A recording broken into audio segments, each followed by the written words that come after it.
Donc, on revient ici, on a parlé de cette fuite capacitive qu'il y a sur notre installation qui mettait, on va dire, permettait un déclenchement intempestif de notre disjoncteur différentiel qui mettait en arrêt la production. Donc, on a vu dans les vidéos précédentes que le rôle, on va dire, du disjoncteur, c'était de protéger les biens, vous voyez un peu, et ainsi que les personnes, avec ce qu'on appelle les disjoncteurs différentiels, qui ont une sensibilité de 30 mA. Bon, un peu. Donc, le rôle, ou comprendre le rôle d'un disjoncteur, c'est, on va dire, il permet de détecter les courants de défaut dès qu'ils apparaissent. Il va disjoncter et ne met personne en danger, aucune installation, aucun individu.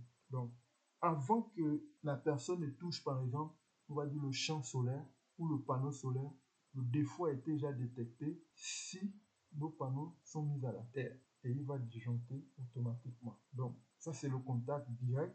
Il peut aussi avoir des contacts indirects. Vous voyez un peu, vous touchez de manière, on va dire, sans faire attention, là, le panneau solaire, parce que c'est pas quelque chose qui est souvent mis en tension, vous pouvez le toucher et de manière indirecte, il y a un contact indirect, vous êtes, on va dire, vous recevez une décharge. Maintenant, de manière indirecte aussi, ça c'est de manière indirecte. Maintenant, de manière directe, c'est quand les câbles, par exemple, sont déjà vieux, un peu dénudés, la prise de terre n'est plus bonne, vous voyez un peu, ça ne répond plus. Donc là aussi, il déclenche parce qu'il signale un défaut de mise à la terre, un câble qui est par exemple dénudé, qui l'humidité, vous voyez un peu.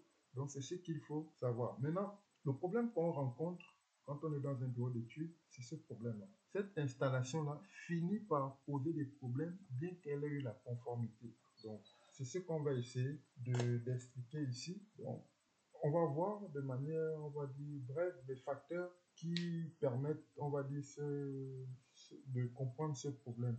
On appelle ça le facteur de courant résiduel d'un système PV. Donc, ça, c'est la centrale dont je vous présente. Et c'est ce problème-là qu'on veut essayer de comprendre. Donc, dans toute installation solaire photovoltaïque, plusieurs éléments constituent ou contribuent à la fuite de courant vers, on va dire, le conducteur de protection.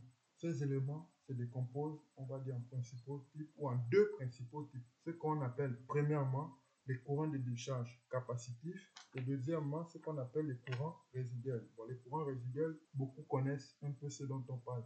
On va essayer d'accentuer notre regard ici sur ce qu'on appelait le courant de décharge capacitif et essayer d'apporter, on va dire, une brève explication. Vous voyez un peu.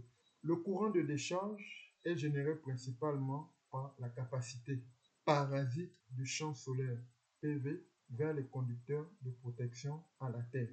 Le type de module qu'on utilise, les conditions ambiantes, c'est-à-dire il y a la pluie, il y a l'humidité, et même, on va dire, la distance entre le champ solaire et la toiture peuvent affecter, on va dire, le courant de décharge. C'est ce qu'il faut savoir. Donc, les conditions d'utilisation sont très importantes.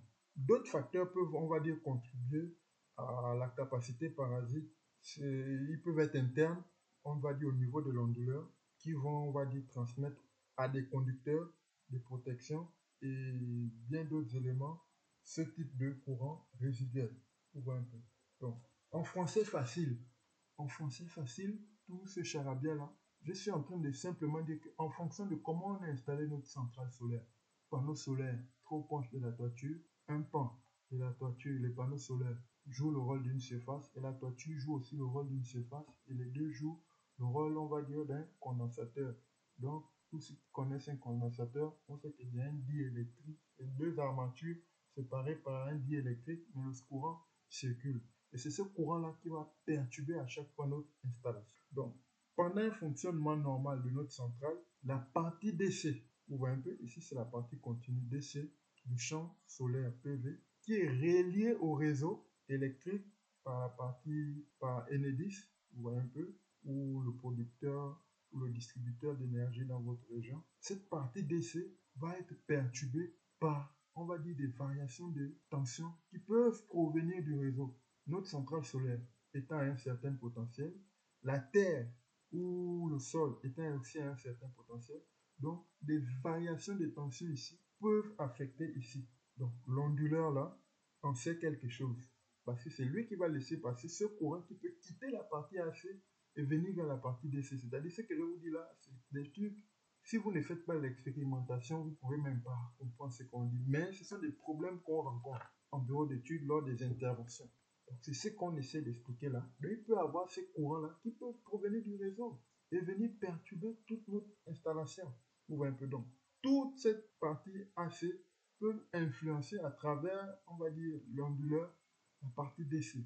Il y aura donc le courant de défaut. Et c'est ce courant-là qu'on va essayer de détecter et envoyer, on va dire, à la Terre. Donc, comme j'ai résumé, cette partie du réseau perturbe ça. Donc, pendant le fonctionnement normal de notre centrale solaire, la partie DC du champ solaire PV qui est relié au réseau par l'onduleur ou le côté alternatif là, nous voyons un peu, ici c'est Enedis, EDF, tout ça là, relié entre eux par l'onduleur. Donc, les différentes variations de tension alternatives provenant d'ici vont se faire ressentir à ce niveau au côté DC.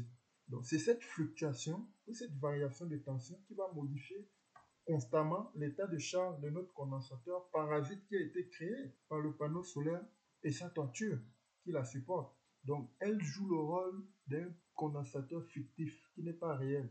Donc, s'il y a un condensateur, on parle alors de capacité. Donc, c'est cette capacité-là qui est perturbée et qui entraîne des courants de fuite à la Terre. Ce phénomène est associé, on va dire, au déplacement des courants qui sont proportionnels, on va dire, à l'amplitude des différentes variations de tension qu'il y aura à ce niveau du réseau. Donc, je vais essayer de me résumer. Ce panneau solaire et ce champ solaire jouent le rôle, peuvent se comporter à un certain moment en fonction du taux d'humidité, des différentes perturbations de l'eau quand il y a la pluie, peut se composer comme un ou se comporter comme un condensateur. On sait qu'un condensateur, avec son image, il peut laisser le courant passer. Donc c'est ce courant-là qu'on essaie de détecter. Vous voyez un peu, c'est ce que j'ai essayé d'intituler les facteurs de courant résiduel d'un champ PV. Ils sont liés à la capacité au condensateur qui est créé. Ça c'est d'un. Maintenant, donc on a vu courant de décharge capacitif était créé par le condensateur fictif que notre centrale solaire réalisait au fait. Ça, c'est pas prévu. Nous, on n'est pas en train de réaliser un condensateur. Mais on sait qu'un condensateur, c'est deux armatures parallèles. Et dans le champ solaire, là, les panneaux solaires jouent le côté parallèle. Et la toiture aussi joue le côté parallèle. Vous voyez un peu? Donc, c'est ce condensateur fictif qui est créé là, qui crée des courants de décharge capacitifs en fonction des perturbations qu'on a dues à l'environnement. Maintenant, ce courant de décharge peut être aussi créé par des perturbations de ce réseau, sachant que tous nos champs solaires sera par exemple à une certaine tension et le sol où nous sommes dans la région est un potentiel nul. Donc une variation à ce niveau entraîne également des variations à ce niveau ici. Donc c'est tellement subtil, mais voilà. Mais quand vous serez amené à travailler dans un bureau d'études, on peut vous faire appel pour ce type d'intervention. Vous ne connaissez pas, tous les câbles sont bien branchés. L'onduleur, si vous relancez même, vous allez voir que l'onduleur, quand on relance, il reprend automatiquement comme s'il n'y avait pas eu de souci. Jusqu'au moment où vous n'étiez pas là, il y a eu, on va dire, un courant de défaut qui a été détecté. Vous voyez un peu? Donc, dû à des fuites capacitives. Donc, c'est ce que j'essaie d'expliquer là. Au bureau d'études, nous, on n'arrivait même pas à expliquer ça, en fait. Quand on arrivait, on essayait juste de relancer les onduleurs et ça reprenait automatiquement. On retournait même sans comprendre le problème. Vous voyez un peu? Et secondement, il y a ce qu'on appelle le courant résiduel. Donc, en cas de défaillance, par exemple, l'isolant de nos câbles peuvent être défectueux. Ou les câbles qui sont alimentés peuvent être en contact avec une personne. Vous voyez un peu? On pouvait aussi avoir un courant résiduel. Donc, ça, c'est quand il y a des petites défaillances. Par exemple, lorsque l'isolant des câbles est défectueux et que le câble qui est alimenté, la phase qui déconne, rentre en contact avec une personne qui est reliée à la Terre. Donc là aussi, il y aura un courant supplémentaire qui circule. Donc c'est ce courant-là qu'on appelle le courant résiduel. Bon, lui là, on le connaît déjà. C'est l'autre courant-là qui est souvent très très subtil. Donc on sait que par exemple la carcasse métallique de notre panneau solaire ou de notre centrale solaire, ben, elle est de classe 2. C'est-à-dire quand vous touchez les panneaux solaires, il n'y a pas de courant. Ils sont bien isolés, les câbles, les connecteurs sont isolés. Mais il peut arriver que les câbles qui passent sous les panneaux solaires sont été rodés par soit le soleil ou bien une manipulation brusque, au point où il se déchire. Donc ce câble-là peut mettre sous tension tous les rails métalliques qui supportent notre centrale. Donc, si moi je viens toucher, je suis relié aussi à la terre, ben, il y aura un courant qui va être créé en fait, qui va vouloir passer par moi parce que je suis, on va dire, lié au sol. Et le courant, où on va il a toujours tendance à aller vers le sol. Donc, il y aura un courant qui va passer entre moi pour aller vers le sol, en fait. Donc, c'est cette protection-là qui me permet, lorsqu'on je touche, il détecte une sensibilité, un petit courant qui disjoncte automatiquement, en fait.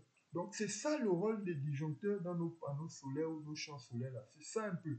C'est pas toujours facile à... Parce qu'on se dit, oh, les disjoncteurs, ben, leur rôle, c'est de détecter les courants de défaut qui apparaissent avant qu'une personne ne soit en contact avec le champ solaire et la masse métallique. Ça permet de couper le courant de défaut vite fait. Mais il y a un courant de défaut qu'on reconnaît. Dans nos maisons d'habitation, là, on connaît ce courant-là. C'est le courant résiduel. Quand vous touchez votre machine à laver qui... Voilà, vous pouvez être électrocuté. Votre congélateur, quand c'est mis à la terre, automatiquement vous êtes protégé. Mais l'autre courant qui est dû au fluide capacitif, là, c'est lui qui est souvent difficile à détecter. Donc j'espère que cette vidéo vous a essayé d'apporter quelques éclaircies. Donc on va s'arrêter là et on fera une autre vidéo où on va essayer d'aller un peu plus en profondeur sur le côté un peu technique de technicien.